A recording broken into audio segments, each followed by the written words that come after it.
My son-in-law sent me a text message. It read, "We are done with you forever. Don't ever reach out to us again." My daughter confirmed it shortly after. I smiled, took a deep breath, and calmly replied, "No problem." Then, in the silence of my home office, I quietly cancelled every single monthly payment I was making for them, 4美元, 800 a month, that covered their house and their cars. Weeks later, when the bank started calling and the debts piled up like dead leaves, they showed up at my door, begging me to turn the money tap back on. But before we continue, pull up a chair by the fire, subscribe to the channel, and tell me in the comments what time it is in your corner of the world right now. My name is Daniel Foster. I am 64 years old. I'm a retired financial advisor, and I live in Scottsdale, Arizona. I spent 38 years of my life helping people manage their money, plan their retirement, and make smart investments. Never, not even in my darkest nightmares, did I think I would have to use those same skills against my own family. But here we are, 6 years. That is the amount of time I spent funding the life of my daughter, Rachel. Rachel and her husband, James, my beautiful little girl, the one who used to run to the door when I got home from work, screaming with joy. Daddy's home now. She can barely hold my gaze. James Miller, my son-in-law, 37 years old, works as a mid-level manager at a tech company in downtown Phoenix. When Rachel first brought him home 7 years ago, he seemed like a decent, ambitious Politegu, with that firm handshake that men of my generation tend to appreciate. He called me sir for the first 6 months. That should have been my first red flag. Nobody is that polite unless they want something. The change started slowly. It's like watching rust spread over the chrome of an old car. You don't realize what's happening until one day, suddenly, the shine is completely gone. At first, James thanked me profusely when I helped them with the down payment for their house. "Mr. Foster, I don't know how to repay you. We will pay you back every cent. You promise?" 56美元, 000 for their house on Canyon Ridge Drive. By the way, I'm still waiting for that repayment. Then came the auto loans. Both of them, Rachel's Honda Accord and James's Ford F-150. Just until we get on our feet. "Dad," Rachel told me, squeezing my hand across the table during dinner. Her eyes shined with so much hope. How could I say no? Another $1. $360 a month automatically withdrawn from my account. Then the insurance policies, the Costco membership, the major medical health insurance I added them to through my retirement benefits. It all seemed to fit the mold of what a good father does. Take care of your kids. Right. Even any adults. Even when a voice in your gut whispers that you're being taken advantage of. I remember the exact moment I saw James's mask slip. We were at a barbecue at their house maybe 2 years ago.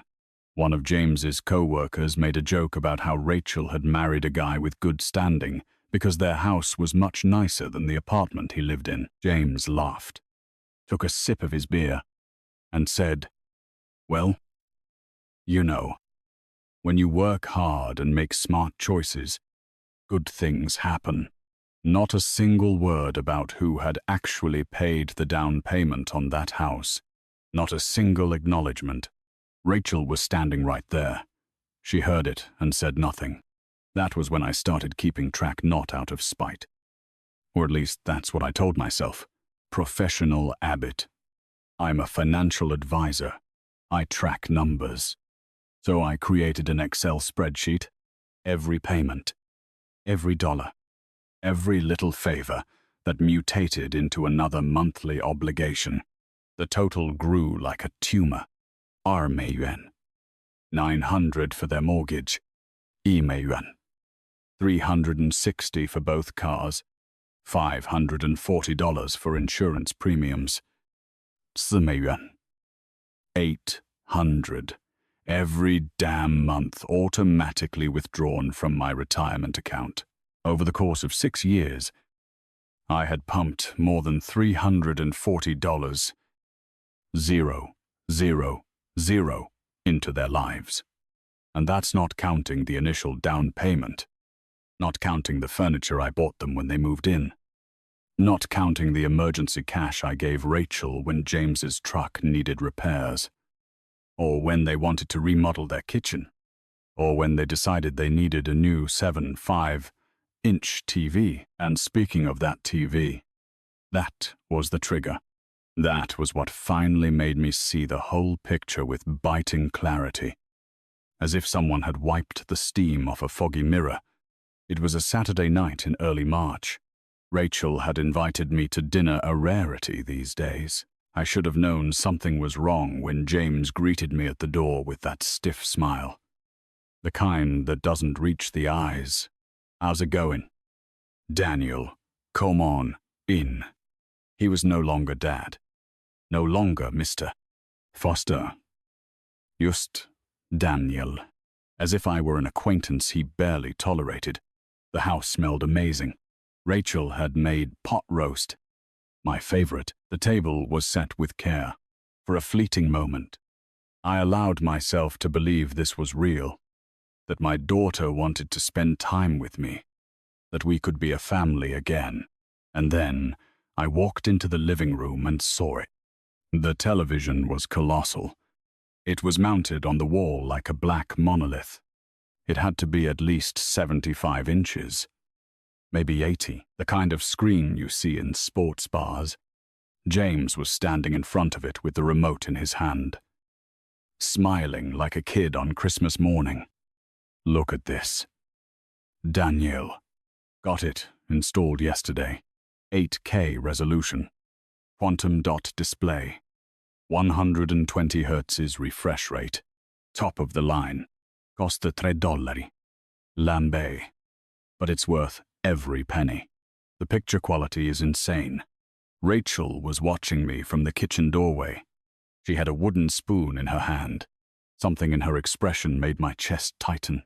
Was it guilt, shame, or was she just waiting to see if I would ruin her dinner by saying something? I kept my tone casual. "Avon Polita. Wow. That's quite an investment. You guys must have saved up for a while to buy something like that." James's smile faltered for just a fraction of a second. "Well, you know, my work bonus came through. We thought we deserved to treat ourselves." I nodded slowly, doing the math in my head, the same math I had been doing for 6 years. "That's great. Good for you guys. Hey, quick question.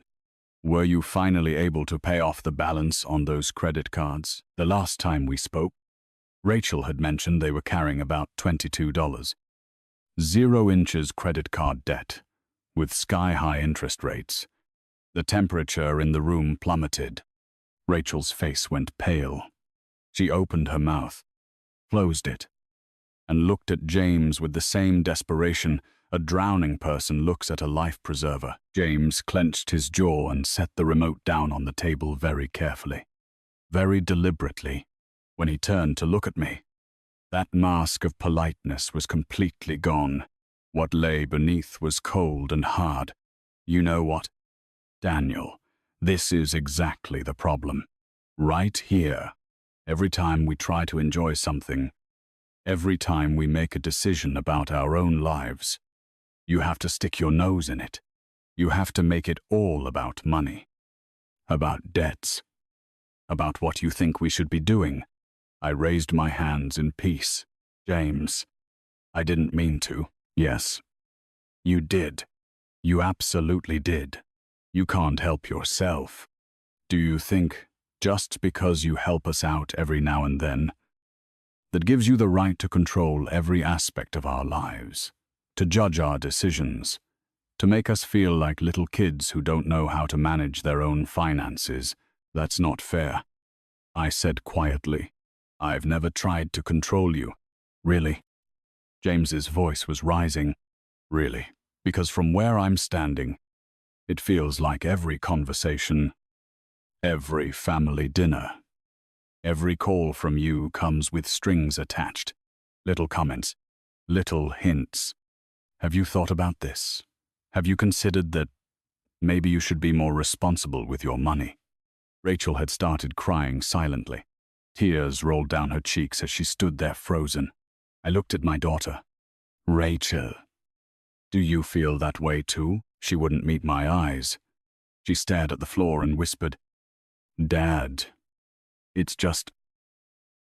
Yes, a little bit. I mean, sometimes it feels like you don't trust that we can make our own decisions. Something cracked inside my chest. It didn't break. Not yet. Just cracked. A tiny fissure that I knew would eventually spread. I stood up. My plate of pot roast remained untouched on the table. I should go. I'm sorry to have bothered you both. I genuinely didn't mean to. James didn't apologize. He didn't back down a single inch. He stood there with his arms crossed, watching me grab my jacket. Rachel followed me to the door, still crying, but she didn't ask me to stay. Dad, I'm sorry. It's just that I know. I told her, you need space. I understand. I drove home in silence. I didn't turn on the radio. I just listened to the sound of my own breathing and watched the streetlights blur as they passed by. When I got back to my house on Oak Grove Avenue, I went straight to the garage, to my '67 Ford Mustang, the restoration project I had been working on for 3 years.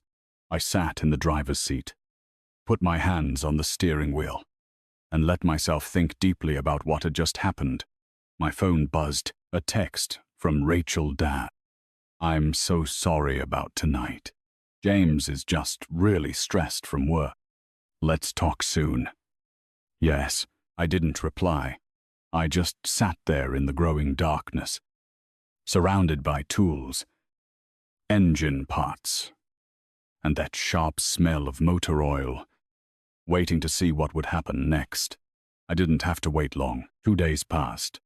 48 hours of absolute silence from Rachel and James.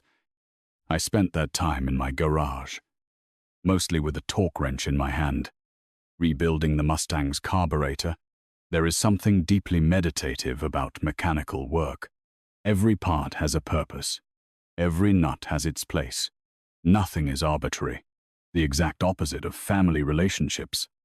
Apparently, my phone buzzed on the workbench. Tuesday afternoon. 3:47 p.m. I wiped my hands with an industrial rag and picked it up. The message was from James. We are done with you forever. Stop trying to control our lives. Don't ever reach out to us again. We mean it. I read it 3 times. I stared at those capital letters as if they were a foreign language I needed to decipher. Then Rachel's message came through. Softer, but just as final. Dad, I think it's better this way. We need space to build our own lives without feeling judged all the time. I hope you understand. Take care. I put the phone down on the table. I picked up the carburetor jet I had been cleaning. I set it back down. I looked at the phone again.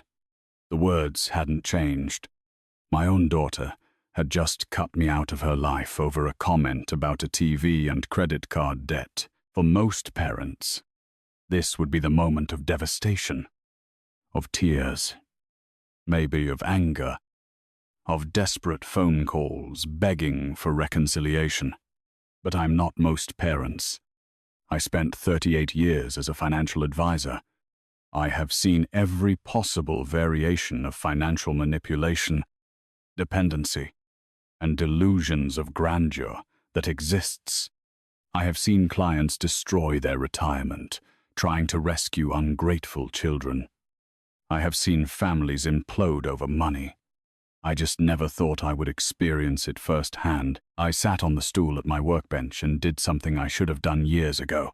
I opened my banking app and looked at the numbers.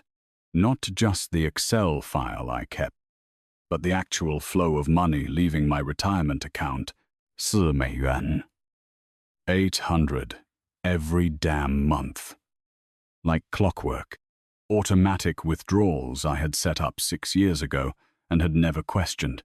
Mortgage payment to Chase for the Canyon Ridge house, $2. Dubai. Auto loan payment for Rachel's Honda, $680. Auto loan payment for James's F-150, $680. State Farm insurance premiums, $540. And then there were the non-automatic expenses. The Costco membership I had added them to, the family medical plan that cost me about $800 a month, and that I hadn't even been counting, the random emergency transfers, $500 here, $800 there. 1美元. 200 for the kitchen tiles Rachel felt she desperately needed. I opened my Excel and started adding it up for real. Every transfer, every check I had signed, every time Rachel called with a crisis, and I opened my wallet. The number that appeared on the screen made me blink. 340美元. 0 inches. 6 years. Plus the $56. 000 down payment I gave them as a wedding gift, rounding it out to nearly $400. 0 400美元. 000 that I had invested in my daughter's life, in her independence, in her marriage to a man who had just told me to never contact them again. I started laughing. I couldn't help it. It wasn't a bitter laugh. It was more like the laugh you let out when you finally get the punchline to a joke someone's been telling you for years. They wanted independence. They wanted to build their own lives without my judgment and my control. Perfect. I could give them exactly that. My fingers hovered over the phone screen. A part of me, the father part, the one that still remembered, a 6-year-old Rachel with pigtails and scraped knees, wanted to call her, wanted to ask for forgiveness, to ask what I could do differently. But the other part of me, the one that had spent 4 decades watching people get manipulated and used, knew exactly what was going on here. James had convinced Rachel that my financial support came with invisible chains, that accepting help was the same as surrendering their autonomy, and instead of having an honest conversation about boundaries, they decided to dynamite the whole relationship. Fine. I typed my response to James's message. No problem. Good luck with everything. To Rachel, I wrote, I understand. I wish you both the best. Then I opened my banking app. Chase automatic mortgage payment cancelled. Honda automatic auto loan payment cancelled. Ford automatic auto loan payment cancelled. State Farm automatic insurance payment cancelled. Each cancellation took about 30 seconds. Click, click, confirm. Years of financial support erased with a few taps on a screen. I leaned back in my chair and looked at what I had done. I felt nothing. No guilt. No satisfaction. Just a strange calm. As if I had finally dropped an immense weight I hadn't realized I was carrying. They wanted independence. They were about to get a masterclass on the subject. I thought about calling my lawyer, Richard Turner, but decided against it. Not yet. This wasn't about legal maneuvering. This was simpler. Much simpler. It was just a father respecting his daughter's wishes. They wanted me out of their lives. I was getting out of their finances. 2. Fair is fair. I went back to work on the Mustang. I installed the rebuilt carburetor, tightened the bolts, connected the fuel lines.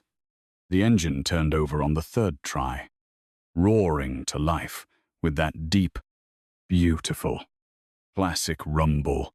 I left it running for a few minutes, listening to the steady rhythm, feeling the vibration through the concrete floor. My phone remained silent. No frantic calls. No. Wait. We didn't mean it like that. Nothing. Good. I checked my calendar. Today was March 18th. Their next mortgage payment was due on April 1st. The car payments, the same day. The insurance renewal on April 5th. 2 weeks until they started noticing something was wrong. Maybe a little longer if they weren't paying attention to their automatic payment confirmations.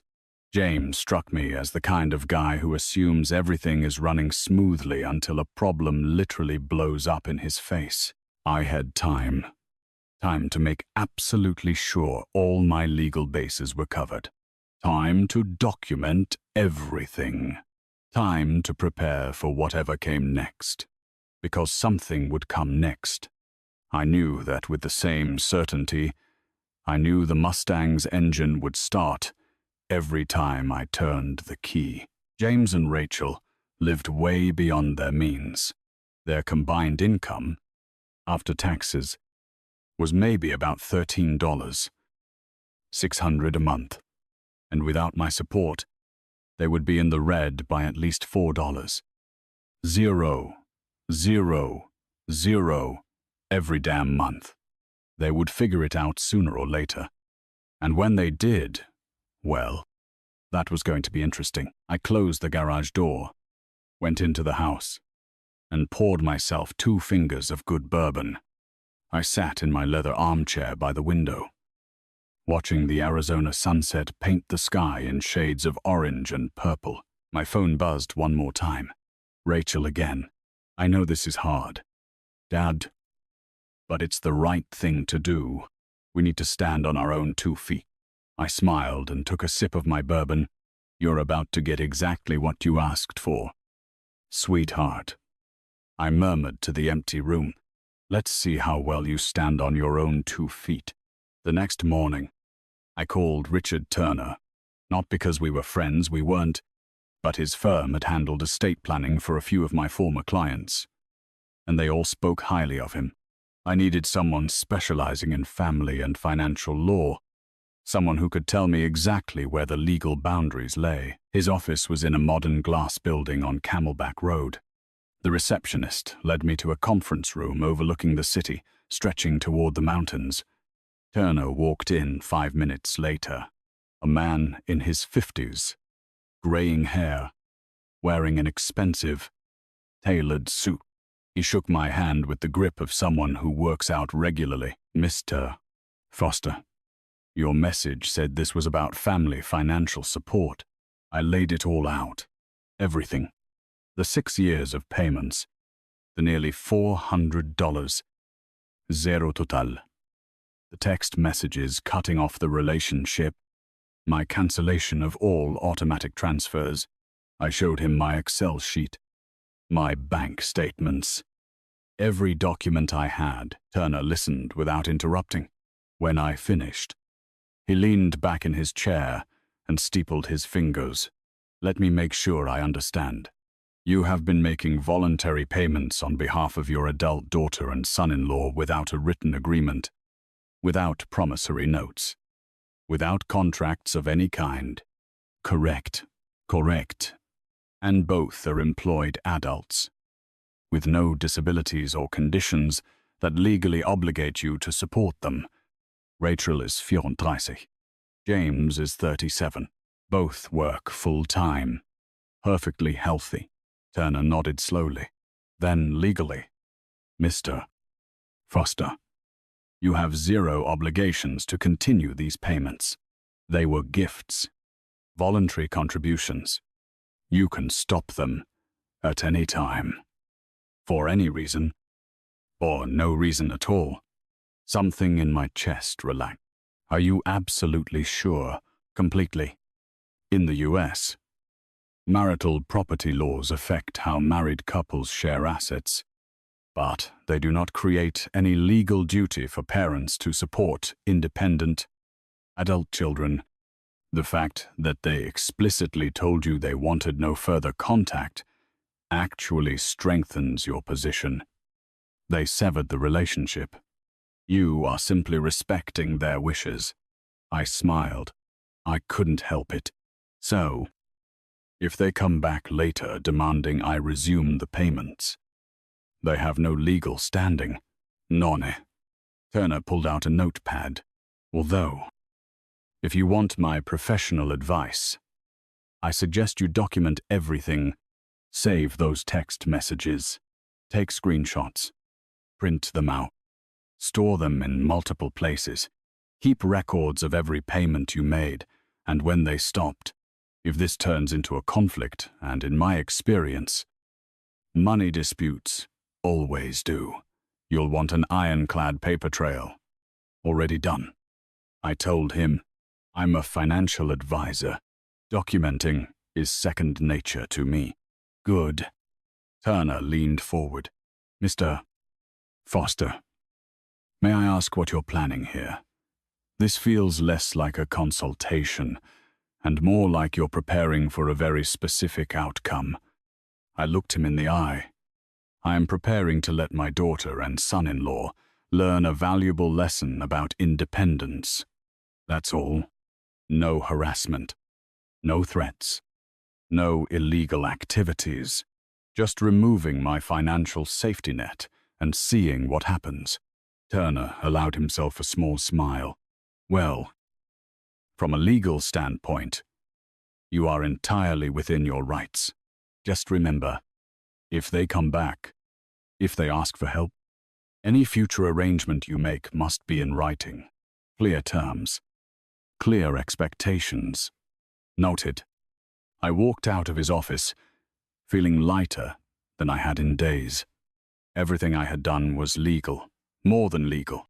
It was completely justified. They had cut me off. I was simply honoring their decision. That afternoon, I tied up the rest of the loose ends. I called my insurance provider and removed Rachel and James from my family medical plan. The rep was understanding when I explained that my daughter would be getting her own coverage through her employer. No questions asked. Savings $800 a month. Then I logged into the Costco portal and removed them from my membership. That felt almost petty. But it was also $120 a year they could pay themselves if they wanted to buy toilet paper in bulk and discounted gas. I checked my bank statements line by line, looking for any other automatic payment or subscription I might have forgotten. I found one, a $15 monthly charge for a streaming service James had asked me to add to my account just temporarily 3 years ago.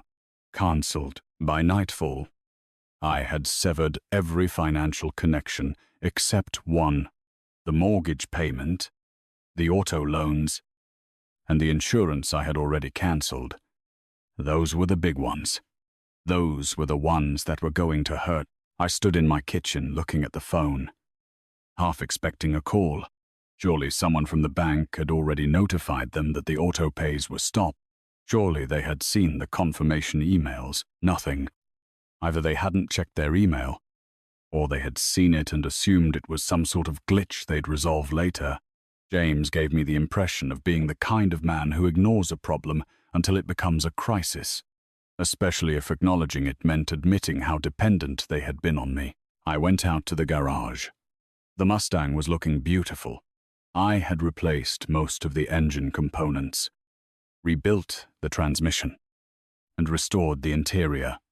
What was left was mostly cosmetic work: body panels, paint, chrome, but mechanically. It was solid, strong, independent. Unlike certain people, the first week passed quietly. Too quietly. I spent it waiting for my phone to ring, expecting some furious text from James, some tearful voicemail from Rachel. But there was nothing. Radio silence. It was unnerving. Honestly, Like watching a demolition countdown and waiting for the explosion. I filled the time researching. I wanted to understand exactly what would happen to them when the payments stopped coming. So I looked up foreclosure timelines in Arizona, researched car repossession laws, and read up on credit bureau regulations. The picture that emerged was worse than I had imagined, or better, depending on your perspective. First, missed mortgage payment, a late fee of about $150, plus a call from the bank. No big deal. People fall behind sometimes. Second, missed payment, more fees. Much more serious phone call. A formal notice of intent to foreclose. Third, missed payment. That's when it gets ugly. The bank files a notice of default. In the US, the foreclosure process can take months, but the harassment from debt collectors begins almost immediately. With the cars, it would be similar, but faster. Miss 2 payments, and they start threatening to repossess the vehicle. Miss 3, and a tow truck shows up in the middle of the night. I did the math. Today was the 23rd. Their mortgage payment was due on the 1st of next month, which was in 9 days. If they had enough cash in their checking account to cover it manually, they might get off the hook for 1 month, but that would drain their cash reserves. And then the next month would come, and the month after that.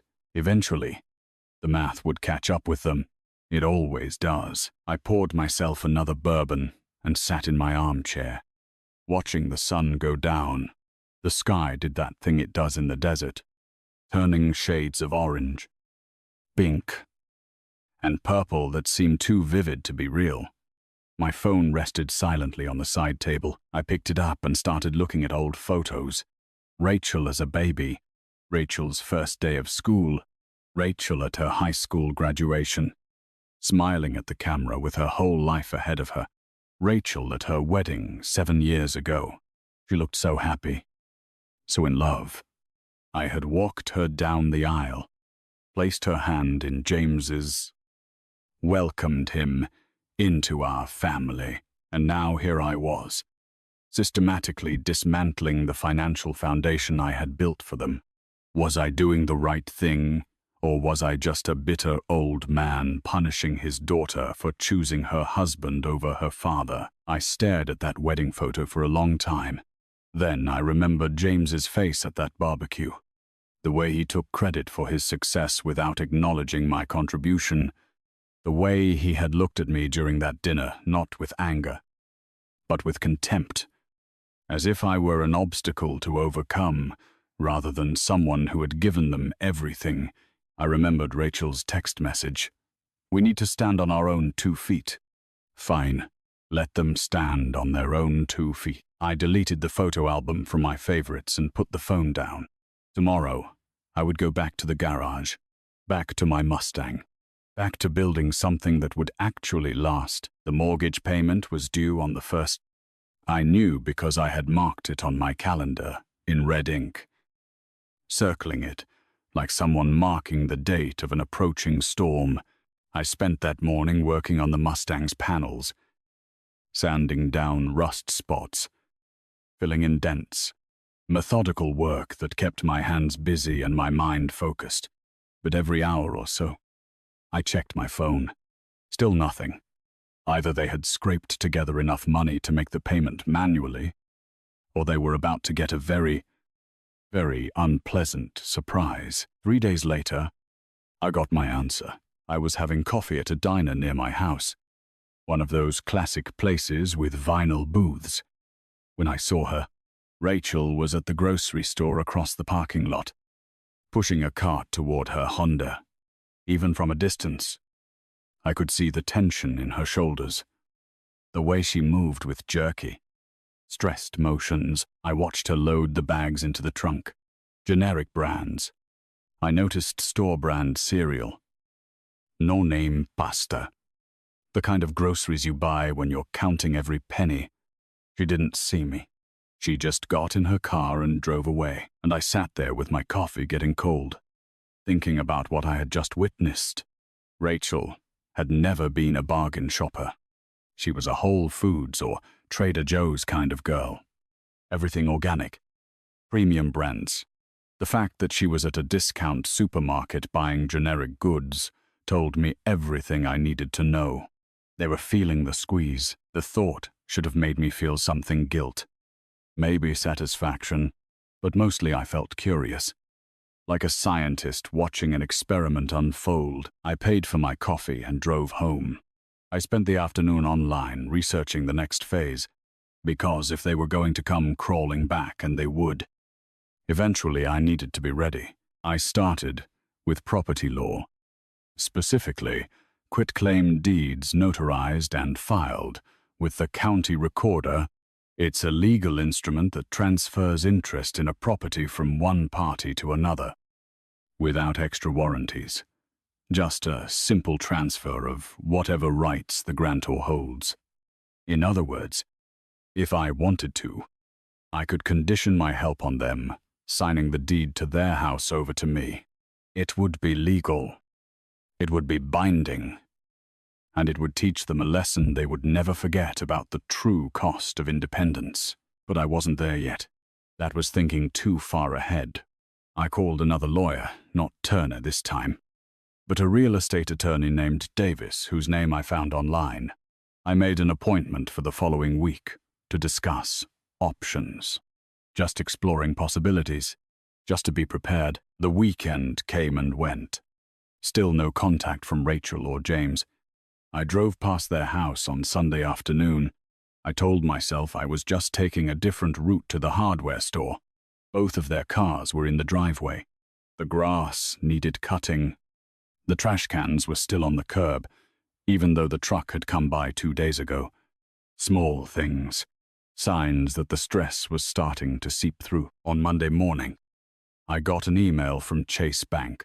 Not for me personally, it was one of those automated emails they send to customers, but since I had set up the mortgage auto pay through my account, I was still on their mailing list for that property. The subject line, "Notice your payment is past due." So they had missed it. They hadn't come up with the money. The mortgage payment for Canyon Ridge was officially past due. I deleted the email and went back to my coffee. That afternoon, my neighbor Tom stopped by to say hello. Tom is a retired cop. He retired around the same time I did. We weren't close friends, but we had shared a few beers in the backyard a couple of times. We talked about football, retirement, and the general state of the country. "Hey, Dan? Got a minute?" "Sure." "What's up?" Tom scratched the back of his neck, looking uncomfortable. "Look, maybe it's none of my business, but I ran into your daughter yesterday at the bank. She looked awful. Man, like she'd been crying. And when she saw me, she practically ran the other way." I kept my expression neutral. "They're going through a rough patch." "Yeah. Figured as much." She mentioned something to the teller about some late payments. I wasn't trying to eavesdrop, but it's a small branch. Tom left the sentence hanging in the air. "Are you doing all right?" "I'm fine." "Tom, thanks for asking." He studied me for a moment. His cop instincts were still sharp even in retirement. "All right. Well, I just wanted to check. You know where to find me if you need anything." After he left, I stood in my driveway for a long time, thinking. Rachel had been at the bank trying to sort out the late payment, which meant she had found out the auto pay was cancelled, which meant she knew I had done this deliberately. And still, she hadn't called. Pride. That's what it was. She and James had burned the bridge, told me never to reach out again. And now they couldn't stand the idea of admitting they needed my help.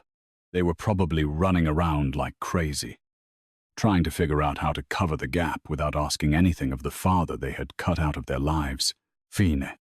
Let them run. I went back inside the house and made dinner. Grilled chicken breast, vegetables, a glass of red wine. I ate slowly, savoring every bite. My phone sat on the table, the screen dark. That night, I pulled out a yellow legal pad and started taking notes. Not a plan. Exactly. More like a framework. A set of principles for when they inevitably returned. First, any help I provided would be documented. Contracts. Clear terms. No more verbal agreements and empty promises. Second, there would be consequences for their behavior. Not punitive, I'm not vindictive, but educational. They needed to understand that actions have outcomes. Third, the power dynamic would change. My days of being the desperate father, begging for crumbs of attention, were over. If they wanted my help, they would ask for it the right way, with humility, with honesty. I looked at my notes and felt something shift inside me. For 6 years, I had been reactive, responding to their requests, opening my wallet every time they called, playing the role of the generous but slightly pathetic dad who didn't know how to say no. That version of me was gone. The man left behind was someone different, someone who understood that loving someone doesn't mean being a doormat, that helping someone sometimes means letting them fall. I folded the yellow pages and put them in my desk drawer, right next to the folder containing all my financial documentation. Everything organized. Everything ready. They had broken the relationship, demanded independence, and when they came back because they were going to come back, I would give them a choice, learn the lesson, and rebuild on honest terms, or face the consequences alone. Either way, I would be fine. The Mustang didn't need them. My retirement didn't need them. My life didn't need them. But they needed me. They just didn't know how much yet. I smiled at the thought. I poured myself another glass of wine and waited for the inevitable to unfold. Another month passed. May turned into June, and the desert heat settled over Arizona like a heavy blanket. I kept working on the Mustang. The bodywork was almost finished. I had stripped the old paint, fixed every dent, welded patches where the rust had eaten the sheet metal. Now it was in primer, waiting for the final coat of paint. I had chosen the color weeks ago, cobalt blue, just like the original 1967 model. Classic. Honest. Unlike certain people in my life. My phone rang one afternoon while I was sanding the hood. Unknown number. I almost didn't answer, but something made me pick up. Mr. Daniel Foster. This is Letitia from the collections department at Chase Bank. I'm calling regarding the property on Canyon Ridge Drive. I set the sanding block down on the bench. Go ahead. Our records show you as the primary contact for the automatic payments on this mortgage. Those payments stopped approximately 2 months ago. The account now shows 3 missed payments totaling $8. CBI, plus late fees and penalties. We have tried to contact the homeowners on multiple occasions. But I am not the homeowner. I said calmly. That would be Rachel and James Miller. They are my daughter and son-in-law. I was helping them with the payments, as a gift. But that arrangement has ended. A silence? I could hear typing on a keyboard. I say, the issue, Mr. Foster, is that the automatic payment was set up through your account, so you are still listed as I canceled those payments. If Rachel and James want to keep paying their mortgage, they will have to set up their own payment method. I am no longer involved. More typing. Then, with a more cautious tone, Mr. Foster, I must inform you that we have initiated the pre-foreclosure process. If the full past due amount is not covered, the property could go to trustee sale by July 15th. If you have any influence over the homeowners, I don't. Good luck with your collection efforts. I hung up and looked at my phone. July 15th. That was 5 weeks away. The clock was ticking much louder now. That night, my phone buzzed. A text from Rachel. Dad, please. I need to talk to you. It's important. I stared at the message for a full minute. Then I replied, I am respecting your decision regarding your independence. Good luck. Immediately, 3 dots appeared. She was typing. The dots disappeared. Reappeared. Disappeared. Finally, Dad. I know you're angry. But we are in real trouble. The bank is threatening to take the house. We can't make the monthly payments without. We didn't realize. I watched the screen, waiting. Please, call me. Please. I turned the phone off and went to the garage. I spent the next 2 hours applying primer to the Mustang's doors. Smooth. Even coats. Taking my time to get it perfect. The next day, I drove past their house again. This time I saw something different. One of their cars was missing. The Honda. Rachel's car. Only James's F-150 was in the driveway. And even the truck looked different, somehow dirty. Neglected. I didn't stop. I just noted the detail and kept driving. Tom caught up with me the following weekend while I was watering the front yard. Hey. Done? Did you hear about your daughter's car? I turned off the hose. No. What happened? It got repossessed. Thursday night. A tow truck pulled up around 11 p.m. The whole block heard the commotion. James ran out in his pajamas, screaming at the tow truck driver. Rachel was crying in the doorway. Tom's face reflected concern. Man, I know you guys have issues, but that's really harsh. They made their choices. I said, I am respecting those choices. Tom looked at me for a long moment. Right. Well, if you need to talk, you know where I am. After he left, I stood in the driveway, watering desert plants that really didn't need that much water. 1 car down. The financial vice was tightening. I went inside, pulled out my yellow legal pad, and added a new note to my plan, times quitclaim deed to be notarized. Non-negotiable. Ownership of the house transfers to my name. They can live there as tenants. It was harsh. I knew it was harsh, but they had demanded independence. And independence means consequences. My phone buzzed again that night.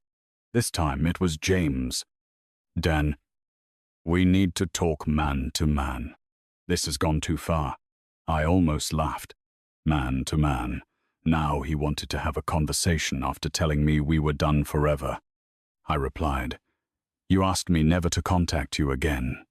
I am honoring that request. His response came fast. That was a mistake. I was mad. We both were. But we can fix this. We just need a little help to catch up on the payments. Temporary help. Temporary. It was always temporary with James. I wish you both the best. I replied, but I am not in a position to help you. It was a lie. Of course, I had plenty of money. My retirement fund was rock solid. My investments were secure.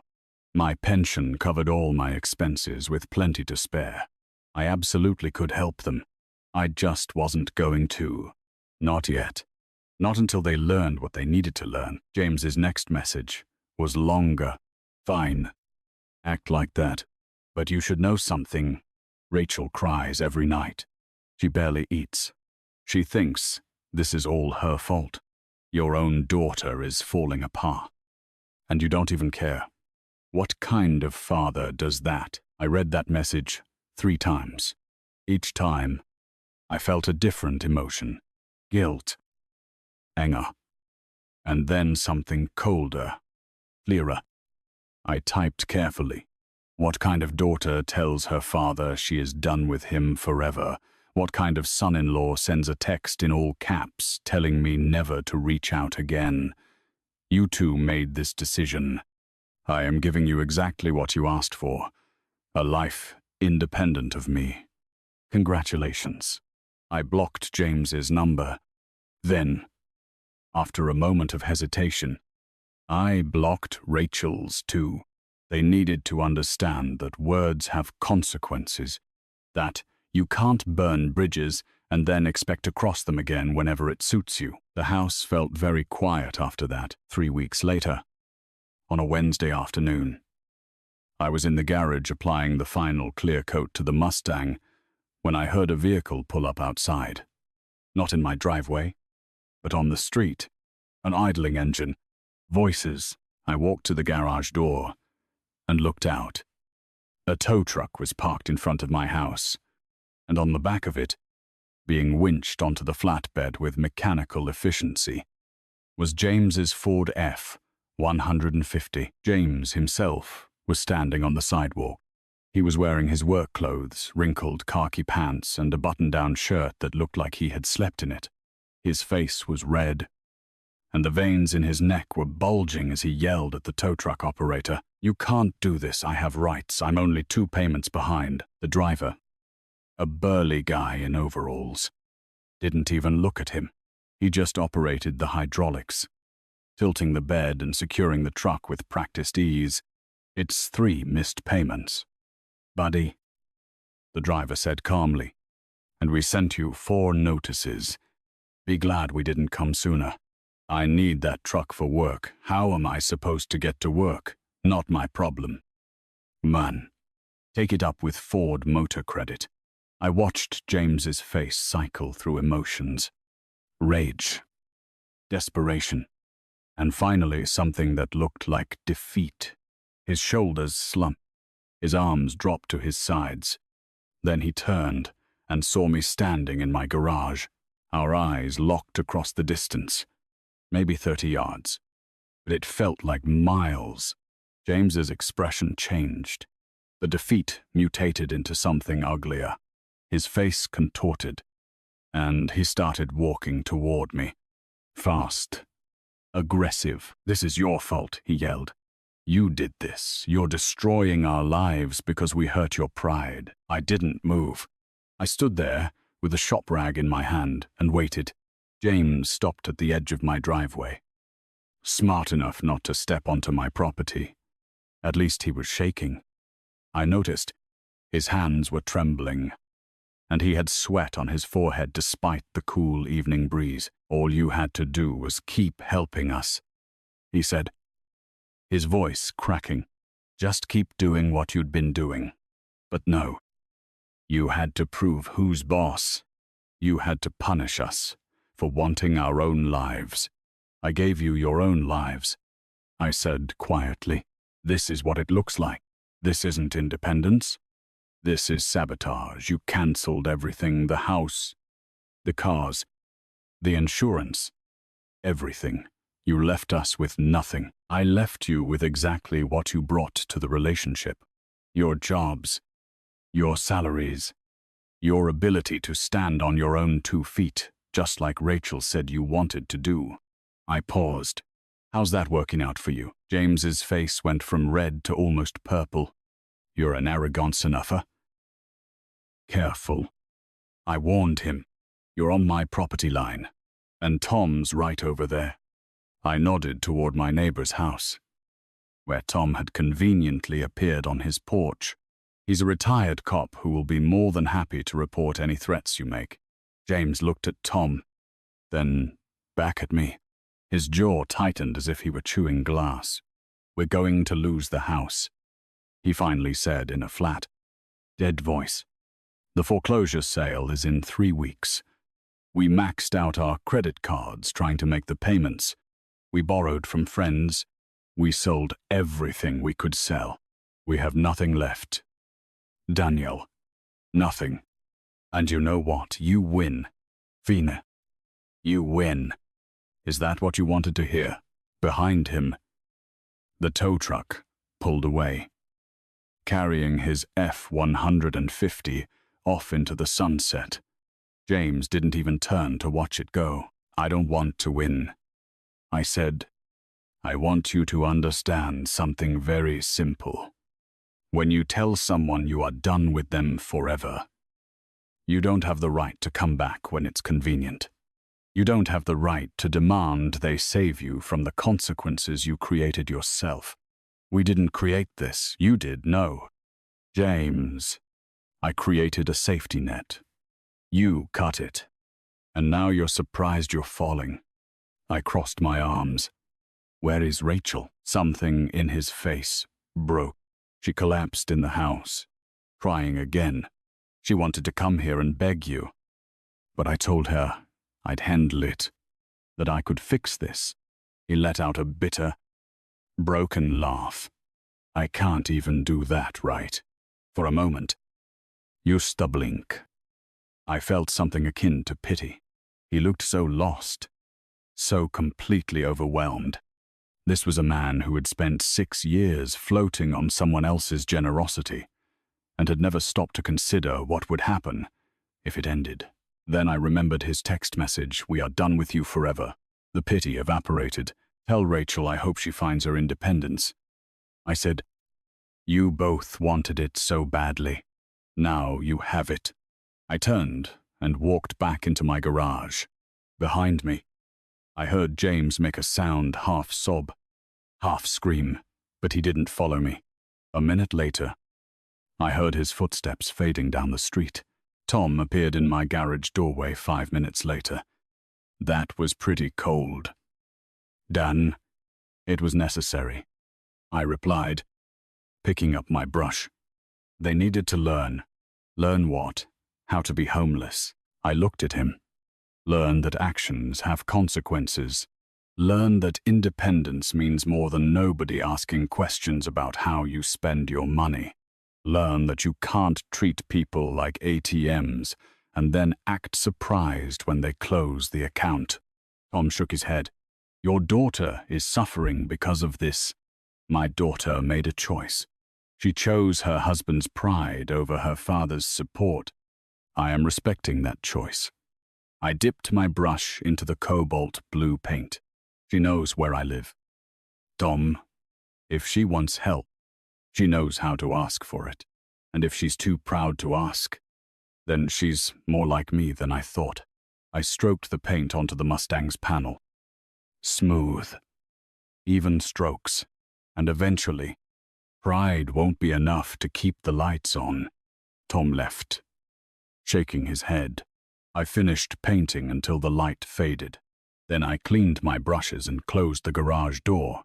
Inside my house, I poured myself a bourbon, sat in my leather chair, took out my phone, and unblocked Rachel's number, just in case. The phone sat silent for 2 hours. Then, at 9:47 p.m., it rang.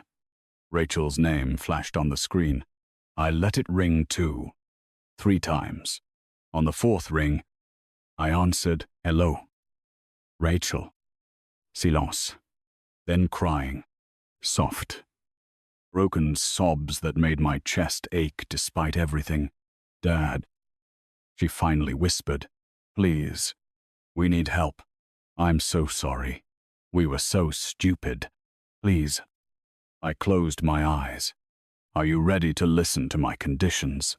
"Yes." "Anything. Just please don't let us lose our house. I'll think about it." I told her, "I'll call you tomorrow." I hung up before she could respond.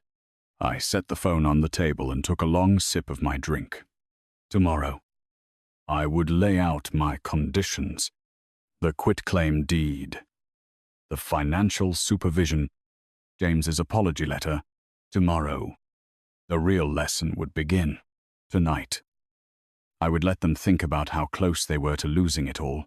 The Mustang rested in the garage, gleaming with its new blue paint, almost restored, almost whole, just like my plan. I called Rachel the next morning, exactly at 10 a.m.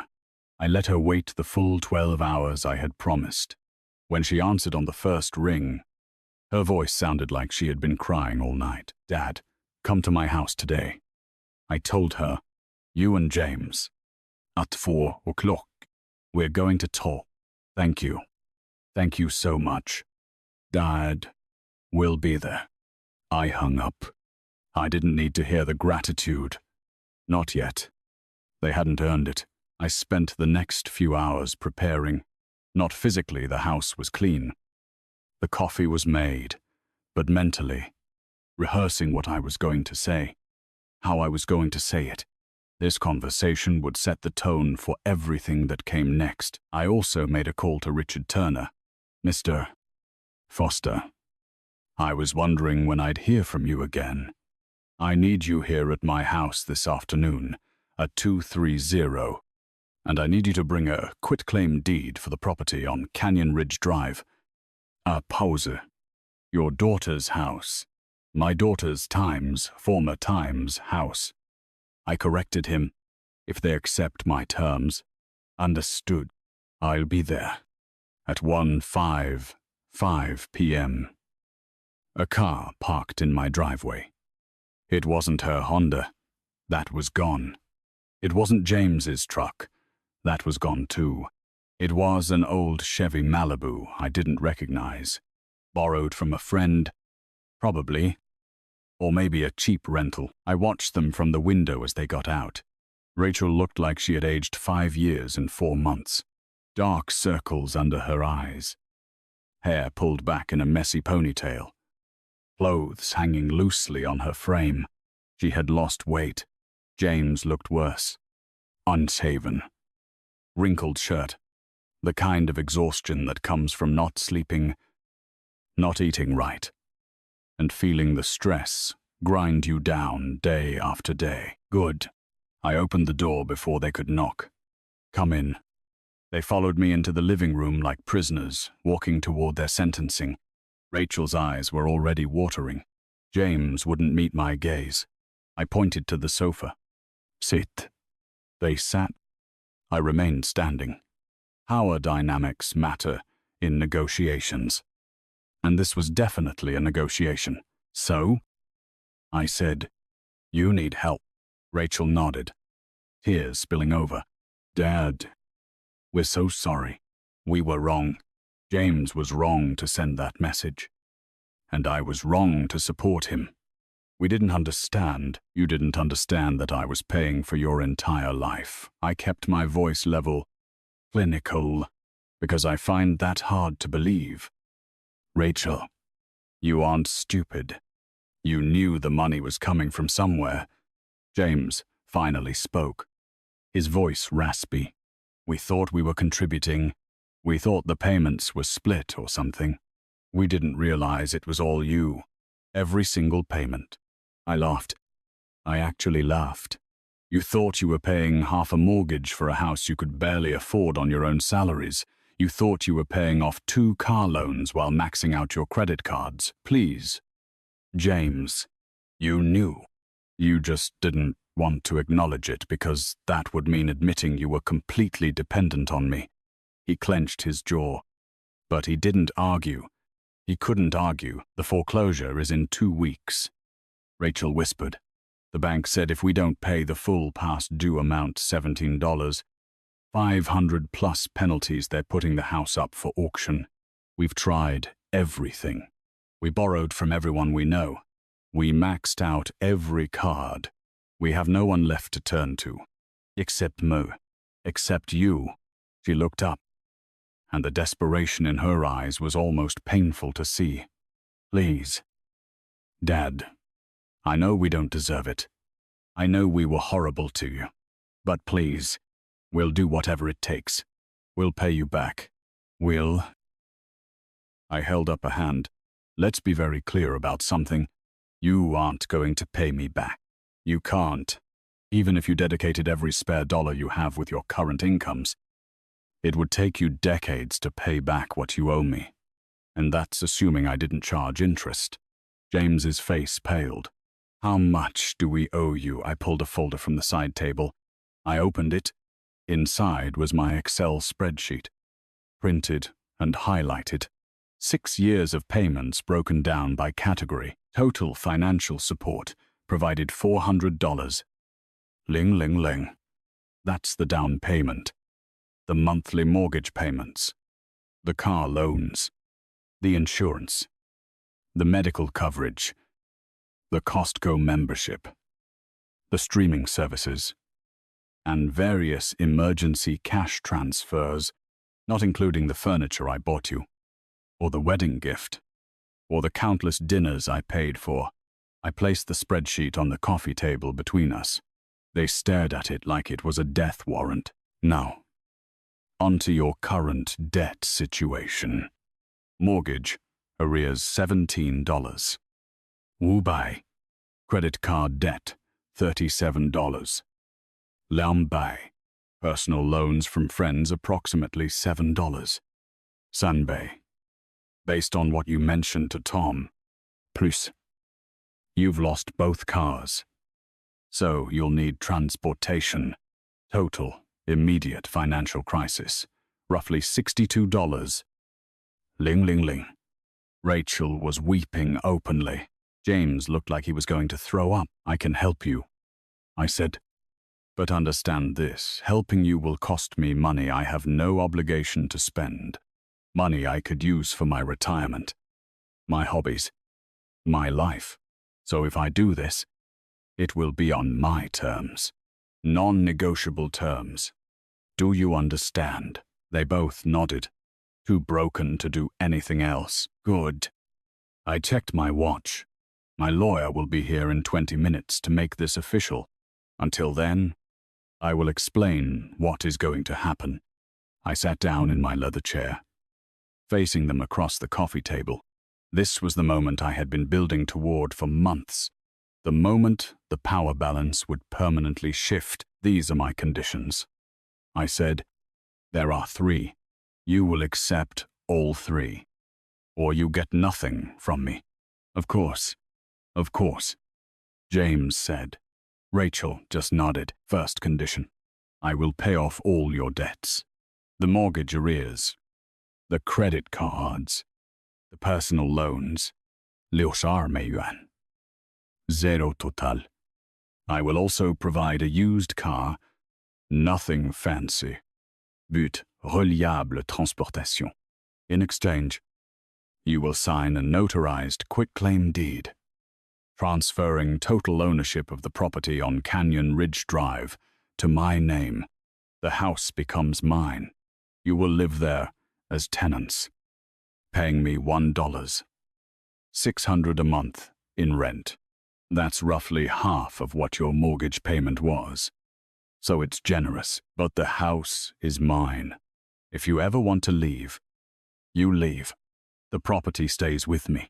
James's hands were shaking. Rachel looked like she'd been slapped. Ce qu'en condition? I continued. Every month, you will submit a full financial report to me.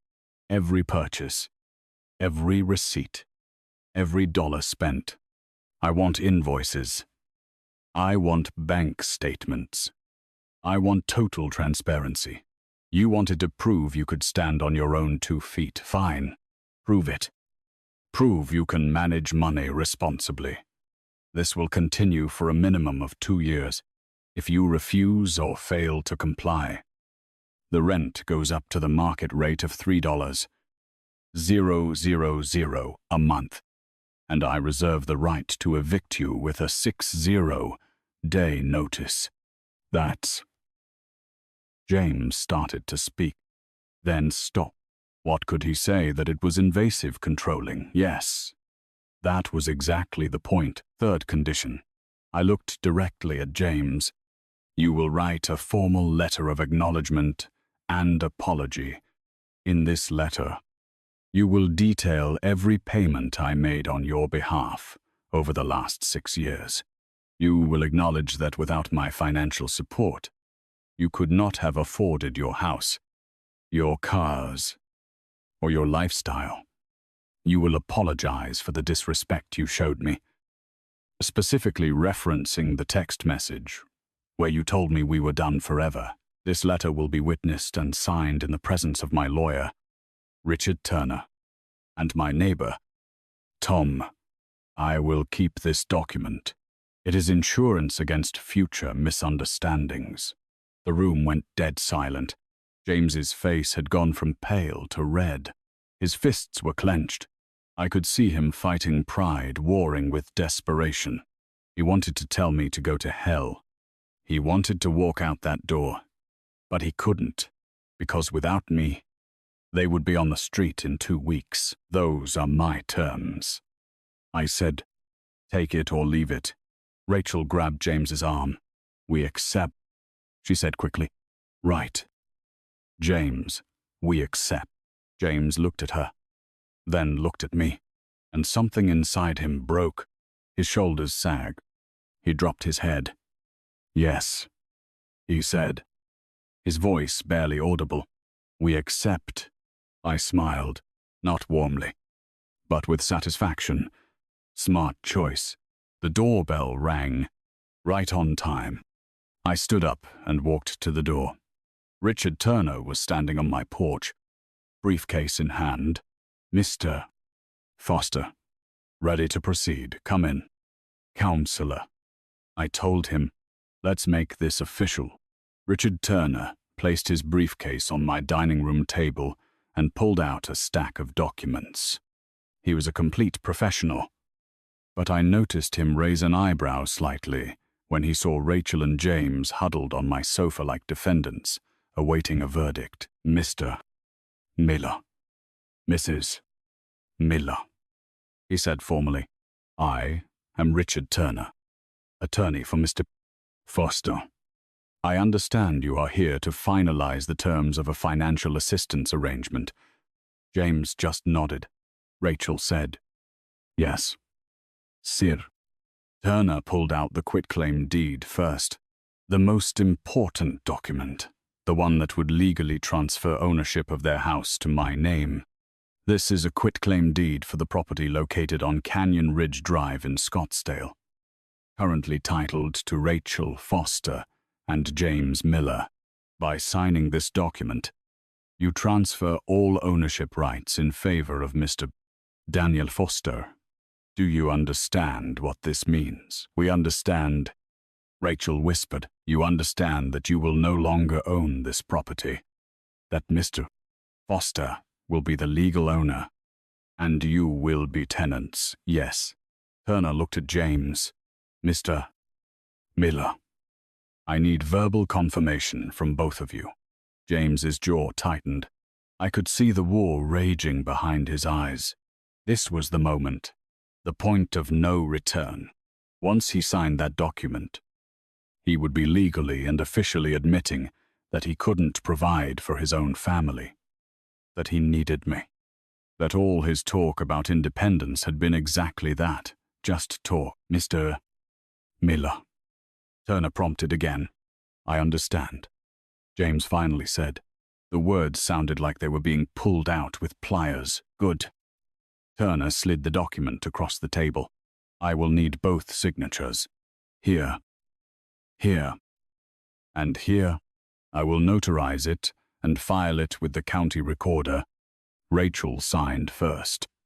Her hand was shaking so badly, she could barely hold the pen. But she signed. Then, she pushed the document toward James. He stared at it for a long moment. I watched his face cycle through emotions, anger, shame, resignation. Finally, he took the pen and signed. 3 quick signatures. Like ripping off a Band-Aid, Turner checked each signature with professional efficiency and then slipped the document back into his briefcase. Done, he said. Mr. Foster. The property is now legally yours. I will file this with the county recorder's office on Monday. I felt a surge of something I hadn't expected. It wasn't triumph. Exactly. It was more like closure. The house they had been so proud of, the house I had paid for, was now officially mine. They had tried to cut me out of their lives, and in doing so, they had lost what they valued most. The irony was not lost on me. Next item, Turner said, pulling out another document. Lease agreement. Standard terms. Yuan. 600 monthly rent payable on the 1st of each month. A 60-day notice is required for termination by either party. Mr. and Mrs. Miller. You both need to sign as tenants. They signed that too. Faster this time. They knew resisting was pointless. Then Turner pulled out a blank sheet of paper and a pen and set them in front of James. And now, Mr. Miller, I understand you are to write a letter of acknowledgement and apology. Mr. Foster has outlined the requirements. You may write it right here. In front of the witnesses. James stared at the blank paper like it was a snake. Right now, yes, I said. Right now. Mr. Turner is here. Tom will be here in... I checked my watch. 5 minutes. You write the letter. They sign as witnesses. And we're done. What exactly do you want it to say? His voice was tense. Controlled. Barely holding back the rage, I pulled out my phone and read my notes. I want you to acknowledge every major payment I made. The down payment, the monthly mortgage payments, the auto loans, the insurance. I want you to acknowledge that without my support, you could not have afforded your lifestyle. And I want you to apologize specifically for telling me we were done forever and never to contact you again. Include the date you sent that message. You want to humiliate me. I looked him in the eyes. I want you to tell the truth. It's humiliating. Maybe. But it's also accurate. Every word. James grabbed the pen. For a second, I thought he might throw it at me. Instead, he pulled the paper closer and started writing. Fast. Furious strokes. Pressing the pen so hard he almost ripped the paper.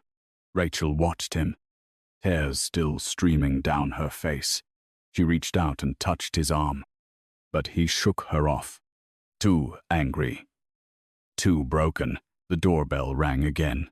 I opened it to find Tom standing there, looking confused.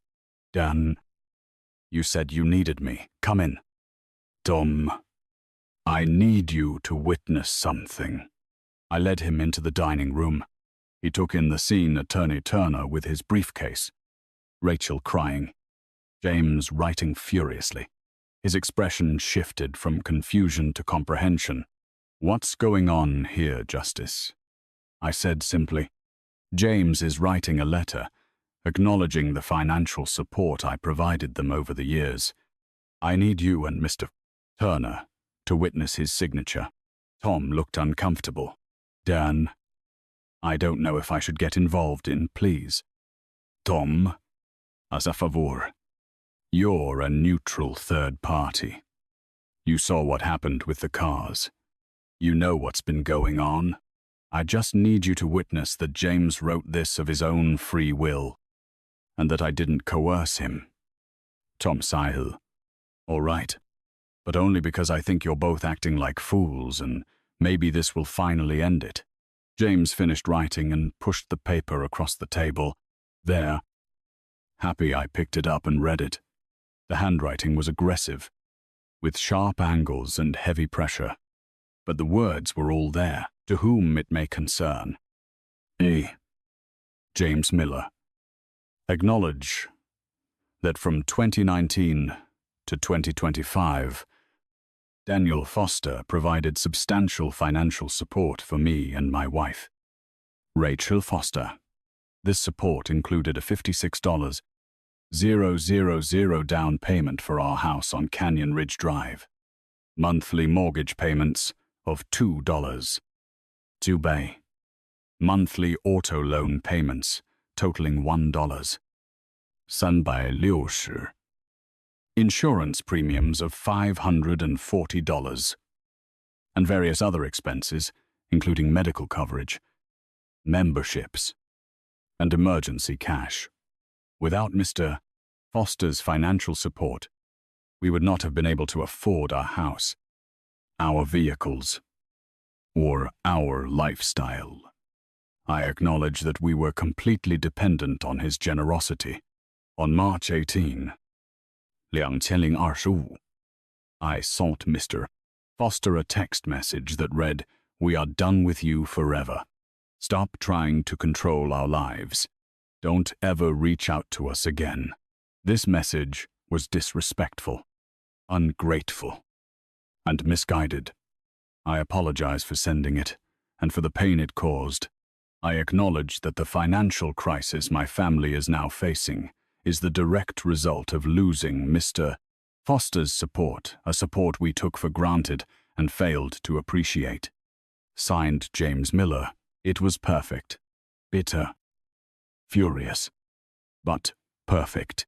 Every word I had wanted was there. Sign it, I said. Date it. Mr. Turner and Tom will witness. James signed. Turner and Tom signed below his signature as witnesses. Turner took a photo of the finished letter with his phone and then handed me the original. For your records, Mr. Foster. I folded the letter carefully and placed it in my folder, right next to my Excel sheet, right next to all the bank statements and payment records, complete documentation of their dependency, their ingratitude, their fall, and their submission. We are done here. I said, Counselor, thank you. Tom, I appreciate you coming over. James, Rachel, on Monday, I will transfer the money to settle your debts. The bank will stop the foreclosure. You can pick up your car on Tuesday. I will text you the address of the car lot. The keys will be waiting for you. Rachel jumped up. Dad, Thank you. Thank you so much. I know we don't deserve it. No, you don't. I interrupted. But you are my daughter. And despite everything, I don't want to see you on the street. So I am helping on my terms. She nodded, wiping her eyes. James stood up too. He looked at me with an expression I couldn't quite read. Hatred. Respect. Maybe both. I won't forget this, he said quietly. I'm counting on it. I replied. They left. Turner and Tom followed shortly after, and I was left alone in my living room, holding the folder that contained their signed surrender. I had done it. I had taken everything they valued, made them acknowledge their dependency, and completely restructured the relationship on my own terms. They wanted independence. I had shown them what it really cost, and now they would spend years proving they could handle it. Under my watchful eye, in my house, following my rules. The Mustang was almost finished. It just needed the final polish. Installing the chrome, cleaning the interior, just like this situation. Almost complete, almost perfect. I poured myself a bourbon and raised my glass to the empty room. To lessons learned, I said, and smiled. The next morning, I transferred the money, the full $62. 000 from my retirement account to various creditor accounts to chase for the mortgage arrears, to 3 different credit card companies, and to 2 individuals whose names James had given me for the personal loans. Each transaction was accompanied by a note times payment on behalf of James and Rachel Miller. Account settled in full by Monday afternoon. The foreclosure was officially cancelled. I got the confirmation email from Chase while I was installing the chrome trim on the Mustang's grille. The auction date was wiped from the calendar. Their house, my house, was now safe. On Tuesday, I drove to a used car lot on Scottsdale Road. I paid $9. 600 inches, cash for a 2015 Toyota Camry with 87 cero miles. Nothing fancy. Gray. Reliable. Economical. Perfect for people who are learning to live within their means. I left the keys with the sales manager and texted Rachel the address. Your transportation is ready. Ask for Mike. The keys are in his office. A reply came immediately. Thank you. Dad, we will pick it up this afternoon. No effusive gratitude. No excessive apologies, just acknowledgement. Good. They were learning. The quitclaim deed was filed with the county recorder's office on Wednesday. I received the official, stamped copy via courier that same Friday. The property on Canyon Ridge Drive in Scottsdale, Arizona, was now legally and irrevocably mine. I framed the document and hung it on the wall of my garage, right next to my toolbox. A reminder of what happens when people confuse generosity with weakness. The first financial report arrived the following Monday. Rachel emailed it. A detailed Excel file with every expense categorized and documented. Rent, electricity, water, groceries, gas, personal items. Every receipt was scanned and attached. I reviewed it carefully. They had spent $5, $690 that month. Rent to me was $1. Liu Bai. Utilities, $680. Groceries, $1. Ling Si Ling. Gas $370. Everything else was bare minimum. No restaurant meals, no entertainment subscriptions, no impulse buys. They were living the way they should have been living all along. The kind of financial discipline they had never needed before. Because I had always been there to catch them when they fell.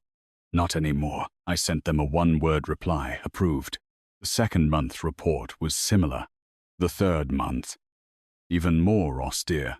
I could see them cutting expenses, learning to budget, making every dollar count. 2 months after our agreement, I drove to their house, my house, for the first time since the repossession scare. I texted them before going, I need to inspect the property tomorrow at 2 p.m. Rachel's reply was immediate. Of course, we'll make sure everything is clean. I parked in the driveway exactly at 2:00. The grass was cut. The trash cans were properly stored. The exterior looked well maintained. A good start. Rachel opened the door. She had put some weight back on. I noticed, not a lot, but enough so she didn't look gaunt anymore. Her eyes were clearer, less desperate. Hi. Dad. Come in. The interior was spotless. The furniture neatly arranged. The floors vacuumed. The kitchen clean. That absurd 7.5-inch TV was gone, sold. Probably. To help with expenses. They had replaced it with a modest 4.0-inch model that looked second-hand. James appeared in the hallway. He still looked tired, but no longer broken. More like someone who has been running a marathon and is finally finding his pace. Daniel. He nodded. Not with warmth, but with respect. Place looks good. Right. I walked slowly, checking everything.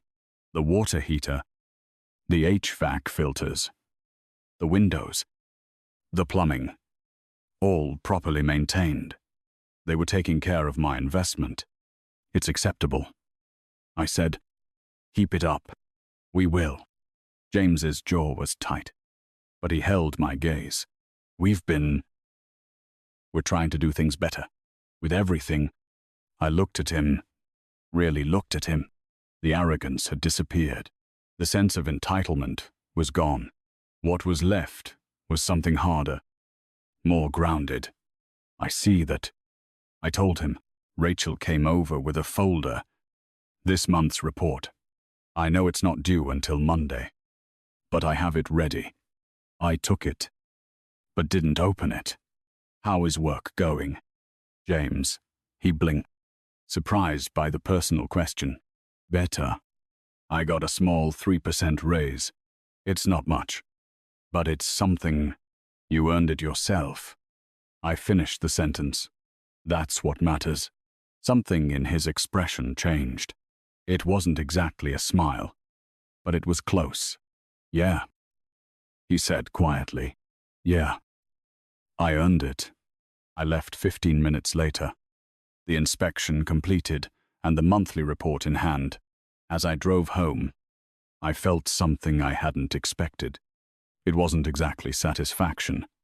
It was more like peace. The anger that had burned for months had extinguished. What was left were just the facts. They had betrayed my trust.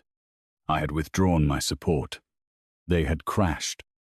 And now they were rebuilding themselves on their own terms. With the safety net I had chosen to provide, it wasn't the relationship we'd had before, but maybe it was something more honest. The Mustang was almost finished. I had completed all the mechanical work, all the bodywork, all the painting. What was left were just the final details, polishing the chrome, cleaning the interior, installing the new carpets. I spent the next 2 weeks working on those finishing touches.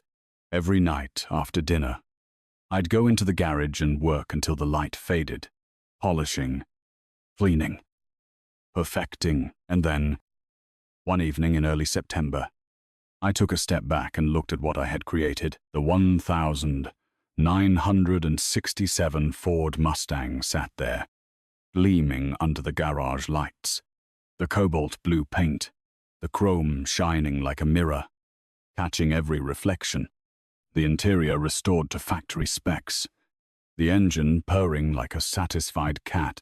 3 years of work, patience, attention to detail, taking something broken and making it whole again. I ran my hand across the hood and felt something settle in my chest. Complete. I took out my phone and texted Rachel, "Come over this weekend. Saturday at noon. We'll barbecue." Her reply came fast. "We'd love to. Thank you." Dad. Saturday arrived. Clear and hot. Typical late summer in Arizona. I set up the patio table. Meat ready for the grill. Guacamole in the fridge. Cold beers and sodas in the cooler. Nothing fancy. Just family. They arrived exactly at noon in the grey Camry, both dressed casually but put together. Rachel had brought a homemade apple cobbler. James brought a 6-pack of beer, though he set it down very carefully when he saw my expression. "Just thought if you wanted." He left the sentence hanging. "We're good," I said, pointing to the cooler. "I've got the drinks covered." We didn't talk about the house. We didn't talk about money. We didn't talk about the last 4 months of financial reports and rent payments and lessons learned. Instead, we talked about small things. Rachel's work, James's raise, the Camry's gas mileage, the weather, normal things, family things. After we ate, James asked the question I'd been waiting for. "And the Mustang, I saw it in the garage. Is it finished?" I stood up. "Come see it." I took them to the garage and pressed the button to raise the door. Sunlight flooded the space, catching the blue paint and making it shine like liquid sapphire. Rachel let out a small gasp. She literally caught her breath. "Dad, it's beautiful." James walked around it slowly, taking in every detail, the chrome bumpers, the restored interior, the engine visible through the open hood. "This is... Daniel, this is incredible. How long did this take you?" 3 years. I opened the driver's side door. I bought it as a rusted-out shell, rebuilt it piece by piece. Engine, transmission, suspension, bodywork, interior, everything. You. James pointed hesitantly toward the engine. I nodded. He leaned in, examining the carburetor, the air filter, the valve covers. I saw his face change as he recognized the quality of the work. "You did all this. Every bolt, every weld, every coat of paint." I ran my hand along the fender. It took patience. It took discipline. It took refusing to cut corners, even when it would have been easier. The metaphor was not subtle. James caught it immediately. His expression changed. Comprehension. Maybe a little shame. But also something resembling respect. "It's perfect," he said quietly. "It's not perfect, but it's honest. Everything you see is real. No shortcuts. No borrowed time." I closed the hood gently. "That's what makes it valuable." Rachel was crying silently, and I realized she understood it too. The Mustang wasn't just a car.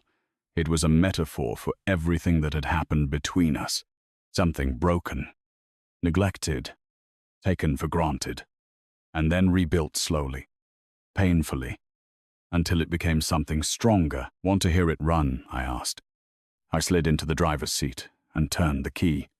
The engine fired up instantly, that beautiful roar of a V8 that has been properly maintained and restored with love. I let it idle for a moment, then gave it a gentle rev. The sound echoed through the garage like thunder. James's face lit up. "Now, that is a sweet sound." I turned it off and got out. The three of us stood there in my garage, looking at the Mustang, and for the first time in months, the silence between us wasn't uncomfortable. "Listen," James said suddenly. "I know I can't take back what I said. That text message, the way I treated you, but I want you to know I get it now. What you were trying to teach us. We weren't standing on our own 2 feet.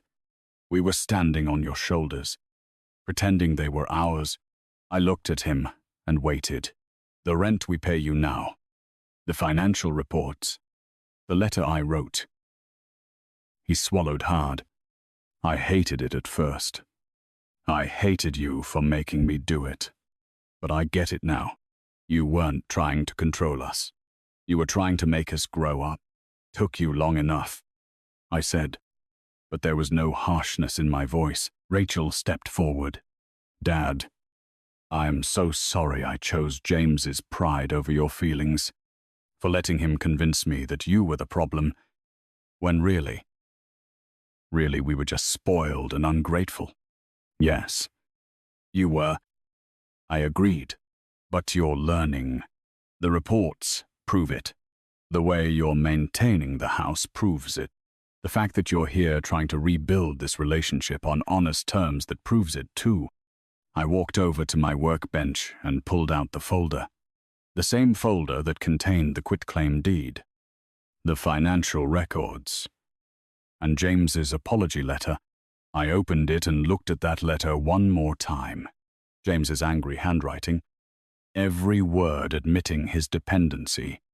Every line acknowledging what he had taken for granted. I could have held this against him forever. I could have used it as a weapon every time he stepped out of line.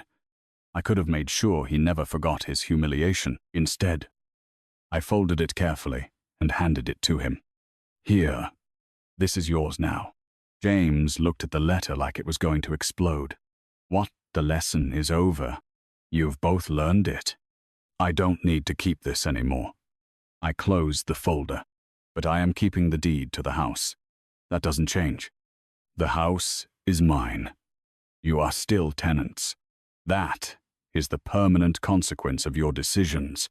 James unfolded the letter, read his own words, and then slowly tore it in half, then into quarters, then into small pieces that he dropped into the trash can in my garage.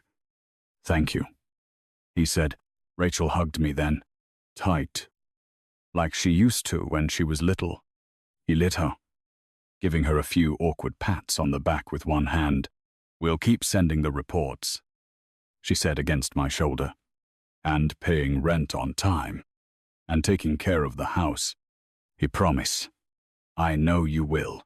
I gently pulled back from the embrace, "because if you don't, you know exactly what I am capable of." James actually laughed at that. A genuine laugh. Yeah. We definitely know." They stayed for another hour. We sat on my patio drinking iced tea, watching the afternoon shadows stretch across the desert landscape. The conversation was easier now, less forced. We weren't the family we had been before. That family was gone, built on a foundation of unspoken obligations and unacknowledged dependency. But maybe we could be something better, something honest. When they finally left, Rachel hugged me again at the door. I love you. Dad, I love you too. Sweetheart. Even James shook my hand. See you next month for the inspection. I'll be there. I watched them drive away in the grey Camry. No more luxury cars. No more lifestyle they couldn't afford. Just two people living within their means, learning to appreciate what they had, instead of always wanting more. The lesson had been harsh, but it had been necessary. I walked back into my garage and looked at the Mustang one more time. Then, my eyes drifted to the wall where I had hung the quitclaim deed, legal proof that their house, the house I had paid for, the house they had taken for granted, was now mine. They had tried to cut me out of their lives. They had tried to have independence without responsibility. They had tried to take everything I had given them and give nothing back. And in response, I had taken the one thing they valued most and made it mine, not out of cruelty, not out of revenge, out of justice. Now they lived in my house, followed my rules, proved their worth month after month with those financial reports, and slowly, very slowly, they were becoming the kind of people who deserved help, who understood that generosity isn't weakness, that support comes with gratitude. That family means mutual respect, not just a one-sided obligation. I poured myself a bourbon and sat in my leather chair, watching the Arizona sunset. The sky did that thing it does in this land, painting itself in impossible colors. My phone buzzed. A text from Rachel. Thank you for today. Dad, it meant more than you know. I smiled and typed back. Same time next month. The Mustang gleamed under the garage lights. Complete. Perfect. The deed hung on my wall. Permanent proof of the lessons learned. And somewhere across the city, my daughter and son-in-law were living in my house, building a life on honest terms, finally understanding what independence really costs. I had won, not by destroying them, but by teaching them, and that, I thought, taking a sip of my bourbon, was the sweetest victory of all. The Mustang shone under the light. Complete, perfect, honest, just as justice should be. If you liked this story, please like this video, subscribe to the channel, and share your thoughts about this story in the comments. To hear the next story, click on the box to the left.